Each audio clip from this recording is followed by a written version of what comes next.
मियां अली सरफराज साहब, वो हमने तो एहतजाज पे बात करनी थी, लेकिन ये ख्वाजा साहब जो शिकायत कर रहे हैं किससे कर रहे हैं?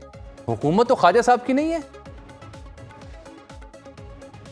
हुकूमत तो उनकी है जी। अच्छा, लेकिन अच्छा मज़े की बात यह है कि अब ख्वाजा साहब तो अब उनका कहना तो बहुत बड़ी बात है, जिनके इनको कोई सजाएं नहीं होंगी।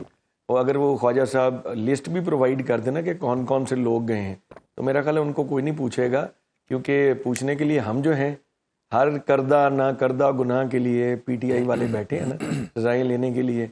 जो हमारे माशाल्लाह 12-12 साल के बच्चों को 15-15 साल की 10-10 साल की सजाएं दे दी हैं, तो ये सारा कुछ सिर्फ हमारे लिए है। आज आप ये ख्वाजा साहब बेहतर बता सकते, बल्कि खेलदास साहब का भी तो इनका घर का भी मसला चल रहा था कि जो इनको सरकारी रिहाइश नहीं मिली किसको? As a minister.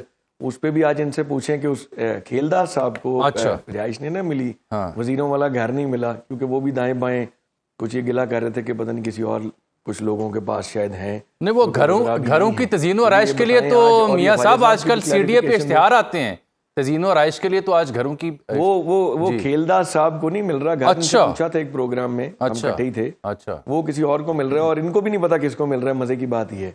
और ख्वाजा साहब ने ये जो बयान दिया है उसकी भी एक्सप्लेनेशन खेलदास साहब जरा ज्यादा अच्छी दे सकते हैं मुझसे। मैंने इसलिए मुखातिब किया कि ये वो काम था जो पीटीआई को करना चाहिए। एहतजाज अपनी जगह आपका हक है, लेकिन इसके ऊपर तो आप हुकूमत से जवाब तलब करें ना। आप पब्लिक अकाउंट्स कमेटी ही वो वजह थी जिसकी वजह से पता चला शुगर के स्कैंडल के ऊपर किस मिल ने कितनी शुगर एक्सपोर्ट की। तो जो काम आपके करने वाले हैं आप वो भी नहीं करते ना, मसला ये है। बहरहाल खेलदास जी, नहीं, हम बात पूरी कर लें।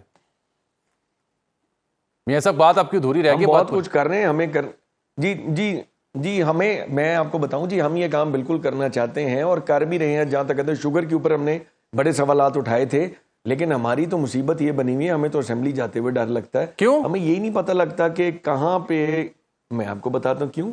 अब हम 2 दिन से असेंबली में बैठे हैं, हमारे राइट की सीट, लेफ्ट की सीट, अगली सीट, पिछली सीट सारी तो खाली होती जा रही हैं। और इलेक्शन कमीशन डीनोटिफिकेशन पे डीनोटिफिकेशन करा रहा है। अब आप मुझे बताएं, एक मेंबर को यही नहीं पता कि मैं असेंबली में जाऊंगा तो मैं वहां से उठाया जाऊंगा या मैं डीनोटिफाई हो जाऊंगा, या आज मेरा आखिरी दिन है असेंबली के अंदर। वो बेचारा ये सोचेगा कि ये जो ख्वाजा आसिफ साहब कह रहे हैं, ठीक, तनकीद भी हुकूमत पे हुकूमत ही करेगी। तो इसका मतलब हुकूमत आपका बंदोबस्त करने में कामयाब है। ठीक है खेलदास जी, क्यों आप इस कदर खौफ की कैफियत में आपने मुब्तला किया हुआ अपोजिशन को? ख्वाजा साहब वाली बात पे मैं बाद में आता हूँ। वो कहते हैं हमें पता ही नहीं चलता पहुंचेंगे गिरफ्तार हो जाएंगे या नाअहल हो जाएंगे। जी, मैं मियां अली सरफराज साहब ने पहले तो मेरे मुतल्लिक जो बात की कि इनको मिनिस्ट्री इनकलेव में घर नहीं मिला, तो 2-3 दिन पहले हम एक प्रोग्राम में साथ थे, अतर काजमी साहब के, आप ही का चैनल है जी, उसमें सवाल हुआ था। तो मैंने कहा था मेरा घर नहीं है मिनिस्ट्री इनकलेव में। मैंने सिर्फ ये कहा था कि वो घर मेरा नहीं है। आई डोंट नो, मुझे नहीं पता ये किसके घर की बात आप कर रहे हैं, बिल्कुल मेरा नहीं है। मैंने उनको ये कहा था, बाकी मेरा शिकवा नहीं है। दूसरी बात, आपका जो सवाल है, नहीं वैसे आपको घर नहीं मिला अभी तक वहां पे मिनिस्ट्री ऑनक्लेव में? नहीं, मैं कंफर्टेबल हूँ पार्लियामेंट लॉजेस में इस वक्त। अच्छा, मतलब वो मुझे कोई इतनी नीड नहीं है। ले जी, अली सरफराज साहब, आपको जवाब मिल गया उनका। ठीक जी। नहीं, मैंने तो जो अली सरफराज साहब बड़े हम्बल आदमी है। ऐसा नहीं है कि इनको ज़रूरत नहीं है, लेकिन क्योंकि इनको मिला नहीं है इसलिए इन्होंने कहा मुझे ज़रूरत नहीं है। मैं इसको थोड़ा सा रिफ्रेज करूंगा। और इन एनी केस इनको पता ज़रूर करना चाहिए कि वहाँ पे जितने वुज़रा हैं उनसे ज़्यादा घर हैं। तो इनका हक बनता है कि इनको वहाँ पे घर मिले। इनको ज़रूरत ना हो तो इनके फैमिली मेम्बर्स रहें, एंजॉय करें। ले जी, खेलदा साहब, आप वाहिद विफाकी वजीर हैं जिसके हक में अपोजिशन भी बोल रही है। अब इस पे तो उनको दाद देना कि वो आपके हक में बात कर रहे हैं। मैं मियां साहब की इज्जत और एहतराम करता हूं। मैं इनके मशवरे पे घर अप्लाई करूंगा, बस ये बस ठीक है, बस बेहतरीन हो गया। अच्छा जी, आगे आए सर। ठीक है, अब आते हैं आपके सवाल पे। देखें, जो 9 मई में मुलव्वस लोग हैं जिन पे ये अदालतों से या खुसूसी अदालतों से फैसले आ रहे हैं, मैंने उस दिन कई दफ़ा कहा है एज ए पॉलिटिकल वर्कर मेरे लिए ये खुशी की बात नहीं है कि कोई हमारा रुकन किसी भी जमात से हो, नायल हो जाए, उसको सज़ाएं हो जाए। मगर बदकिस्मती ये है कि एक जमात बनी थी, झूठे सच्चे ख्वाब दिखाकर आवाम को आए थे। उस जमात को सियासी जमात के बजाय एक हजूम में तब्दील हो गई। अपने जो अफवाज के तनसीबात है उनको जलाओ गिराओ ये किया। और ये अगर बरतानिया में कोई लोग करते या अमेरिका में करते, सज़ाएँ तो होनी थी।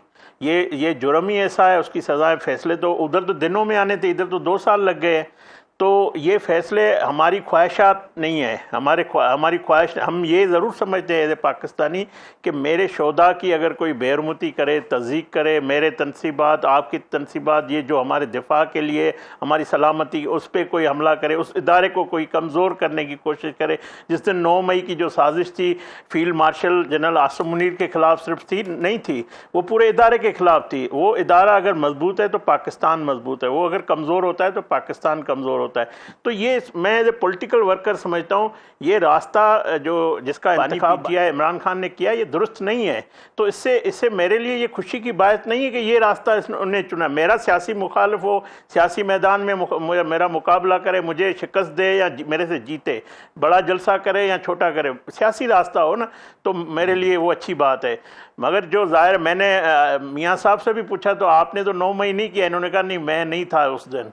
तो मैं तो जो भी मेरे पीटीआई के रुकन मिलते हैं, मैं तो पूछता हूँ काफ़ी दोस्तों से, तो कुछ लोगों पे नहीं हुई है। अगर कुछ लोग ऐसे भी है, शामोन कुरैशी को अगर बरी हुआ है या जैन कुरैशी बरी हुआ है, फवाद चौधरी बरी हुआ है, तो पीटीआई को उस पर खुश होना चाहिए। उस पर खुश नहीं हो रहे हैं, उस पर सवाल उठा क्यों नहीं खुश हो रहे मियाँ साहब? आप जो लोग बरी हो रहे हैं आप उसे भी साजिश समझते हैं, बरी हुए हैं, आप उसे भी साजिश समझते हैं। मेरी इनसे गुजारिश अगर आपके कुछ लोग बरी हो रहे हैं तो आप उसे भी साजिश समझते हैं यानी? नहीं, मैंने तो ये नहीं कहा कि अगर कोई बरी हो रहा है, मैं तो कहता हूं कि सबको बरी होना चाहिए। देखें, मैंने तो सवाल ही और बात ही और की थी, खेलदास साहब ने तो वही घिसा पिटा थीसिस पर दोबारा बता दिया। ये तो हम हर प्रोग्राम में आपस में बैठते हैं, मैं जब भी कहता हूँ जुल्म हुआ, ये कहते हैं आपने आग लगा दी, आपने ऐसे कर दिया, आपने शोहदा की बेइज्जती कर दी, वो बस अब क्या करें, ये तो कही जा रहे हैं। इनके पास एक ही बात है। मेरा सवाल और है। वो क्या है? मेरे पे तो चले 9 मई का, मेरे पे तो 9 मई का 780A का केस नहीं है। ठीक। मेरा सवाल खेलदास साहब से ये है कि खेलदास साहब, ख्वाजा आसिफ साहब की ट्वीट आप देखें, पुर्तगाल में अब हमारे वजीर दिफा एक बात कर रहे हैं कि अरबों रुपए लूट के हमारे ब्यूरोक्रेट्स वहां चले गए, उनमें से किसी को कोई सजा नहीं हुई। मेरे हल्के में रजाबाद एक इलाका है, वहाँ एक आम की रेडी वाला आदमी जिसका 9 मई से ताल्लुक कोई नहीं था, वो पीटीआई का ही नहीं था। मजे की बात यह है कि बंदा नून लीग का था वो, और अब इन्होंने पीटीआई का कर जरूर दिया है। जब आप मियां साहब आपने बात छेड़ दी ना, असल मौजू तो मेरा वही था, और उस मौजू के लिए मैंने आज 2 बड़े सीनियर जिम्मेदारों को भी दावत दे रखी है प्रोग्राम के अगले हिस्से में, उनसे मैं बात करूंगा। जी मैं करता हूँ, मैं जरा ये हल्के के अंदर जी बात कीजिए। सिर्फ जामी साहब, मेरे अपने हल्के के अंदर 33 लोगों को 10-10 साल की सजा हुई है। यकीन करें, उसमें 15-15 साल के बच्चे जो आज से 2013 में मैं पीटीआई में आया था, तो उस वक्त मेरे उनकी मूछे दाढ़ियां भी नहीं होती थी, यंग बच्चे बिल्कुल इनोसेंट। अब वो ठीक है, they are PTI faces, they are known, कोई गवाहियां काम की नहीं, कुछ नहीं, वो वहां मौके पर मौजूद नहीं थे। खेलदास साहब अगर केस पढ़े, अगर ये फैसला पड़े, ये बात ठीक है कि जो लोग इसमें देखें इसमें बड़ी सादा सी बात है, जो लोग इसमें मुलव्विस हैं बिल्कुल उन्हें सजा होनी चाहिए। आपकी क़यादत भी कहती है, मुज़म्मत होनी चाहिए उनको सजा। लेकिन जो इसमें बेगुनाह है या जिनका अमल दखल नहीं है, उसके हवाले से एक तफरीक जरूर सामने रखनी चाहिए। लेकिन coming back to the previous point, बिल्कुल आपका थीसिस ये है कि जब इस तरह से आपके इलाके में लोगों को उठाया जा रहा है, सजाएं दी जा रही हैं, तो फिर ये जो ख्वाजा साहब लिख रहे हैं कि पाक सरजमीन को ये ब्यूरोक्रेसी पलीत कर रही है, उर्दू में लफ्ज़ पलीद होता है, तो उन्होंने पंजाबी ज़ुबान इस्तेमाल की, पलीद कर रही है। ये खेलदास साहब, कौन पलीद कर रहा है इस पाक सरजमीन को? कौन सी ये ब्यूरोक्रेसी है जो हुकूमत की लगाम में नहीं, हुकूमत के बस में नहीं?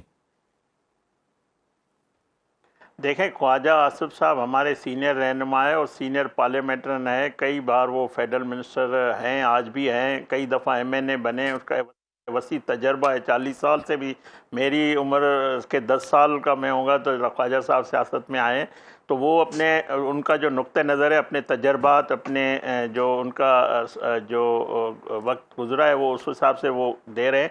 जामी साहब, मैं एक बात आपको और मज़ीद ख्वाजा साहब की बात को आगे बढ़ाता हूँ। मैं 2020 में ईद पे कुछ 5-6 दिन की छुट्टियों पे जा रहा था कनाडा। मेरी इस्लामाबाद से फ़्लाइट थी PIA की।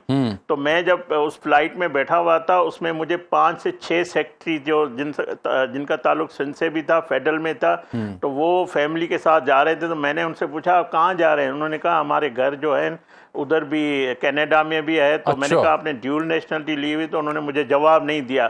तो ये अगर रिकॉर्ड निकलेगा तो ये पूरे पाकिस्तान में ऐसी ब्यूरोक्रेसी है, सब नहीं होंगे उसमें, कुछ होंगे, तादाद आधी हो या चौथाई से हो, वो मुझे नहीं पता एक्यूरेट, मगर है ज़रूर। मैंने अपनी आंखों से देखा है, मैं अपनी तजर्बे की बात कर रहा हूँ। तो ये मुझे हक हासिल नहीं है, मेरे भाई मियाँ साहब को ये हक हासिल नहीं है कि हम ड्यूल नेशनल हो, हमें तो पार्लियामेंट में बैठने भी नहीं। मैं तो पहले कहता हूँ ये ख्वाजा साहब या हमें ये तो अपने कानून साजी करनी चाहिए। इस किस्म की जो ड्यूल नेशनल क्यों होनी चाहिए? आप ग्रेड का अफसर बाखबर रहिए हर जगह हर वक्त बर वक्त।